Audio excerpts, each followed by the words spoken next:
کو نہیں بچا سکتا۔ آئیے ایک بات اور کہہ دیتے ہوں سمجھنے کے لیے۔ وہ عام سادہ سی زبان میں ہم نعرہ لگاتے ہیں علی ساڈا پیر، علی اسی دے مرید، ایسے ہی کہتے ہیں، نعرہ لگاتے ہیں علی المرتضی ہمارے شیخ، ہمارے پیر، اور ہم ان کے ماننے والے، ان کے مرید، ان سے تعلق رکھنے والے۔ علی ہمارا پیر ہے، شیر خدا ہمارا پیر ہے، ہم ان کے ارادت مند ہیں۔ علی نے اگر ابو بکر کو خلیفہ مانا ہم مانتے ہیں، عمر کو مانا ہم مانتے ہیں، عثمان کو مانا ہم مانتے ہیں۔ علی جب تک رہے آپ کی حضرت امیر معاویہ سے چپ کلش رہی، ہم علی کے کھاتے میں، شیر خدا کے کھاتے میں۔ لیکن جب آپ کا ہی بیٹا امام حسن مجتبی صلح کر لیتا ہے، پھر ہم کون ہوتے لڑائی کرنے والے؟ باپ کی لڑائی ہو بیٹا صلح کر لے، کون ہوتے ہیں ہم؟ نہیں، لڑائی ہماری بھی ان کے ساتھ صلح ہے۔ یہ بات یاد رکھیے، ایمان والے کی دو آنکھیں ہیں، ایک کا نام حسن ہے، ایک کا نام حسین ہے۔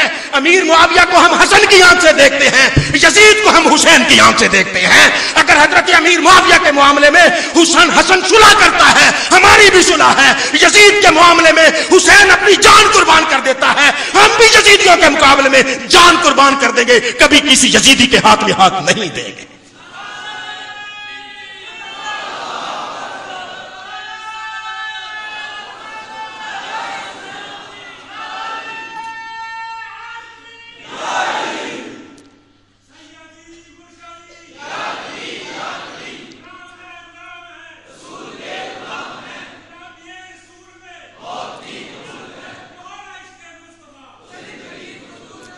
ایک اور بات اسی آج کے بیان کے حوالے سے وہ بھی کہنا چاہتا ہوں، اس کو بھی ذہن میں بٹھائیے۔ قرآن پاک کی ایک آیت ہے، قُلْ لَا أَسْأَلُكُمْ عَلَيْهِ أَجْرًا إِلَّا الْمَوَدَّةَ فِي الْقُرْبَى، میں تم میں کوئی اجر نہیں مانگتا سوائے قربہ، اس سے محبت کرنا۔ کوئی اجر نہیں مانگتا سوائے الا المودۃ فی القربى، قریبی رشتہ داروں میں۔ ہمارے اسلاف نے، ہمارے بزرگوں نے، کئی احباب نے تفسیروں میں بھی لکھا کہ میں تم سے کوئی اجر نہیں مانگتا مگر میری اہل بیت سے محبت کرنا۔ ایک سوال ہے، حضرت نوح علیہ الصلوۃ والسلام نے کتنا عرصہ تبلیغ کی؟ 950 سال تبلیغ کی۔ جب وقت آیا فرمایا میں تم سے کوئی اجر نہیں مانگتا، میرا اجر اللہ کے پاس ہے۔ حضرت صالح علیہ السلام کا وقت آیا، فرمایا میں تم سے کوئی اجر نہیں مانگتا، میرا اجر اللہ کے پاس ہے۔ اور فلان نبی کے پاس آیا، جب ان پہ سختی آتی فرمایا میں تم سے کوئی اجر نہیں مانگتا، میرا اجر کس کے پاس ہے؟ اللہ کے پاس ہے۔ اور سرکار کے بارے میں آپ یہ کہہ دیں کہ وہ کہتے ہیں میں تم سے کوئی اجر نہیں مانگتا، میری اہل بیت کے ساتھ محبت کرنا، ان کے ساتھ ذرا خیال رکھنا۔ ایک آدمی یہ کہہ دے بھائی میں تم سے پیسے نہیں مانگتا، میرے مرنے کے بعد میری آل کا خیال، اجر تو لے لیا، اجر تو لے لیا۔ میں جو بات کہہ رہا ہوں ذرا سمجھیے، اجر تو لے لیا، میں تم سے کوئی اجر نہیں مانگتا اور میرے بیٹوں کا خیال رکھنا، اجر تو لے لیا کہ نہیں لیا؟ لے لیا۔ بھائی آدم اجر نہ لے، نوح اجر نہ لے، ابراہیم اجر نہ لے، یحییٰ اجر نہ لے، کوئی 1,24,000 میں سے کوئی اجر نہ لے، اور ایک محمد مصطفیٰ ہی رہ گئے کہ وہ کہتے ہیں میری آل کے ساتھ خیال رکھنا، اجر لینا۔ بھئی آل کی اور شان تھوڑی ہے کہ ہم نبی کی شان کو گھٹانے ہی لگ جائیں۔ اس آیت کا مطلب یہ ہے میں تم سے کوئی اجر نہیں مانگتا مگر اپنے قریبی رشتہ داروں کے ساتھ اچھا برتاؤ کرنا۔ الا المودۃ فی القربى، اپنے قریبی رشتہ داروں سے اچھا برتاؤ کرنا، صلہ رحمی کرنا، یہ اجر ہے۔ اور آل پاک کی ویسے تھوڑی شان ہے، سرکار دو عالم صلی اللہ علیہ وسلم نے فرمایا او میری آل کو یاد کر لو اور وہ تمہیں جنت میں لے جائیں گے، میری آل کا خیال، میری آل کی طرف آؤ وہ تمہیں یہ کر دیں گے۔ تبلیغ کا اجر نہیں ہے، نبی کی یہ تبلیغ کا اجر نہیں ہے، سرکار کی نبوت کا اجر نہیں ہے، سرکار دو عالم کی رسالت کا اجر نہیں ہے۔ کوئی یہ کہتا رہے یہ نبی کی تبلیغ کا اجر ہے، اہل بیت سے محبت ہے، غلط کہتا ہے۔ نبی نے اپنی تبلیغ کا اجر کسی سے کوئی نہیں لیا ہے. وہ تو کہتا میں تم سے یہ کہتا ہوں وہ اپنوں کے ہی بن کے رہ جاؤ, وہ اپنے رشتہ داروں کا خیال رہ جاؤ. حسین تو کربلا میں یزیدیوں سے اپنی اولاد کا اجر نہ مانگے اور محمد مصطفیٰ ہی مانگتے رہ جائیں. حاشا وکلا نہیں ہے. محمد مصطفیٰ اپنا اجر لیتے ہیں تو فقط اللہ سے لیتے ہیں.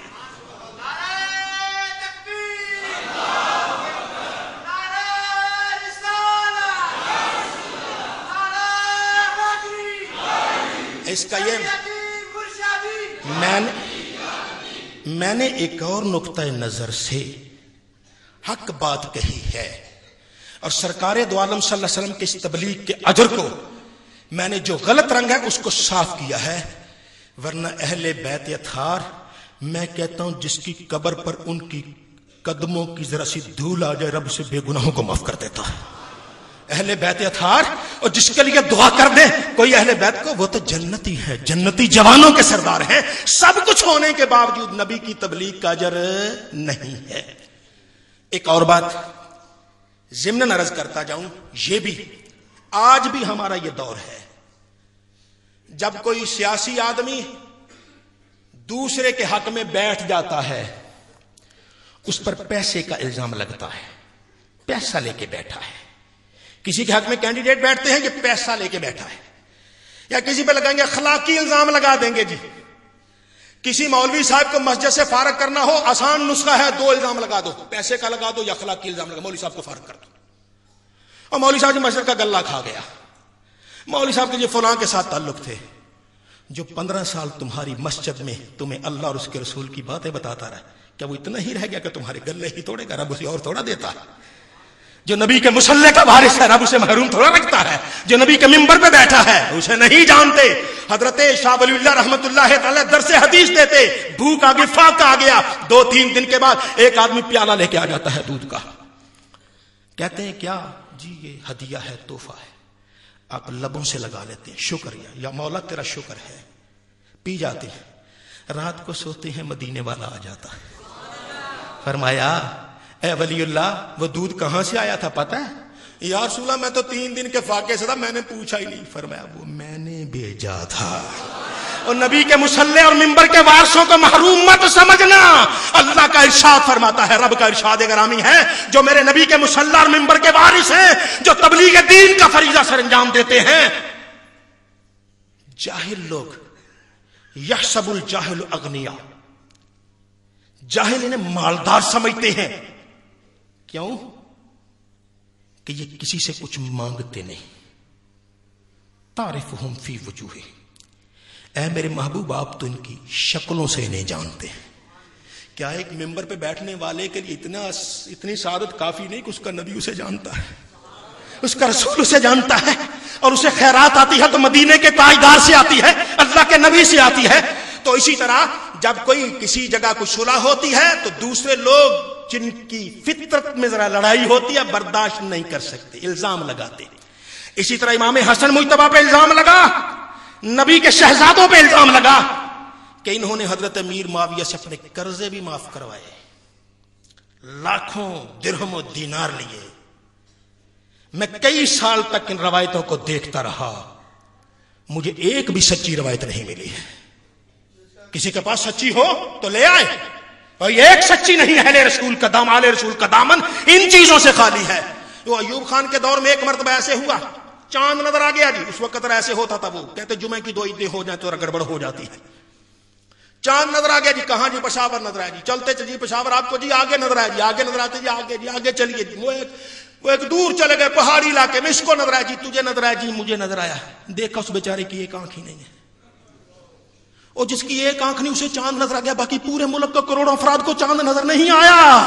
وہ آل رسول کا دامن پاک ہے. یہ غلط ہے کہ کہیں انہوں نے وظیفے دیے ہیں اور انہوں نے اس طریقے سے شرائط رکھی ہیں. محمد مصطفیٰ کی آل کا دامن ان چیزوں سے پاک ہے, اور ہماری تاریخ کی کتابوں میں بھری پڑی ہیں. امام حسن کثیر الزواج تھے, زیادہ شادیاں کی ہیں.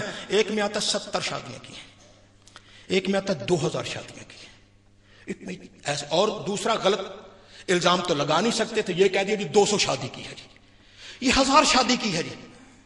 اب ارے اللہ کے بندو, بیک وقت انسان کو 4 کی تو اجازت ہے, اس سے زیادہ اگر کرنا بھی چاہے گا 4 کی عدت گزرے گی. عدت کتنی ہے؟ 3 ماہ بنتی ہے، کم از کم 3 ماہواریاں عدت ہے طلاق والی عورت کی. پھر اس کے بعد ایسی تو ساری زندگی میں ان کی نہیں بنتی. پھر آتا جی حضرت علی کہتے رہے میرے بیٹے